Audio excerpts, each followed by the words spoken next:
Africa, the world's second largest and second most populous continent, home to 54 nations and over 1.4 billion hearts, a land rich in history, culture and destiny.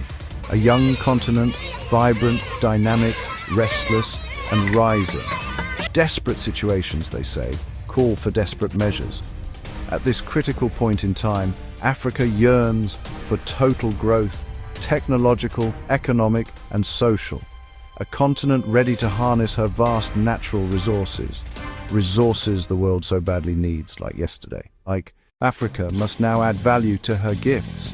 No longer should she sell her gold and oil as raw offerings. No longer should she accept the predetermined prices of foreign powers who profit from her pain. The peril of the West and the rest of the world is that their survival depends on Africa. Africa is the future of the world. Africa is the world's new bride.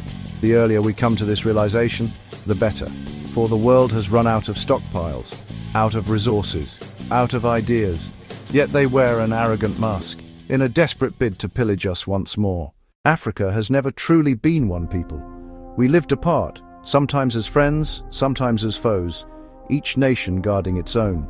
But today's reality demands unity. As Kwame Nkrumah once dreamed, Africa must become one people, one voice. We must leverage our size, our strength, our endless possibilities to form one stable African bloc that can neither be intimidated nor subdued.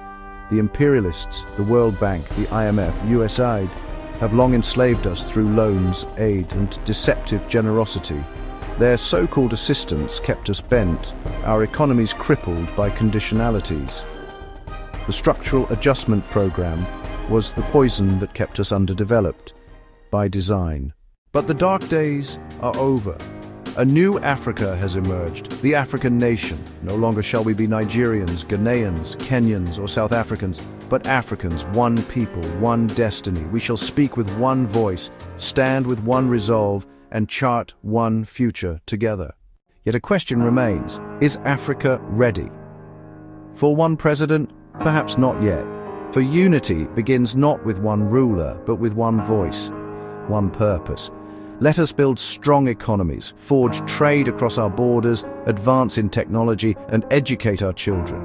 Let us feed ourselves, heal ourselves, and create our own industries.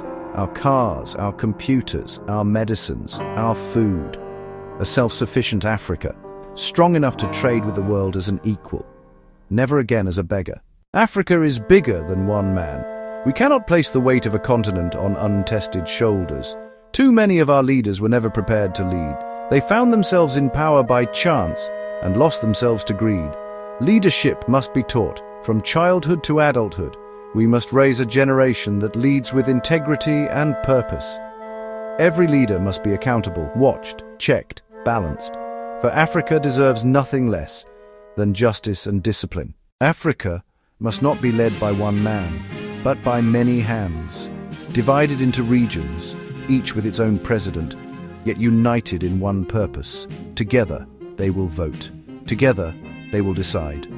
Together they will build on trade, education, health, agriculture, and infrastructure. This is how Africa will rise, balanced, strong, unshakable. The Sahel must return, Niger, Mali, Burkina Faso, for Africa's unity is incomplete without them. France's shadow once divided us, but no longer. We rise above assimilation and oppression. Together, Africa will unlock its boundless potential, rise in dominance and destiny, and walk into everlasting prosperity. Africa must selfishly seek her own good. Africa before all others. The dark days are over. A new light has risen. One Africa, one nation, one destiny.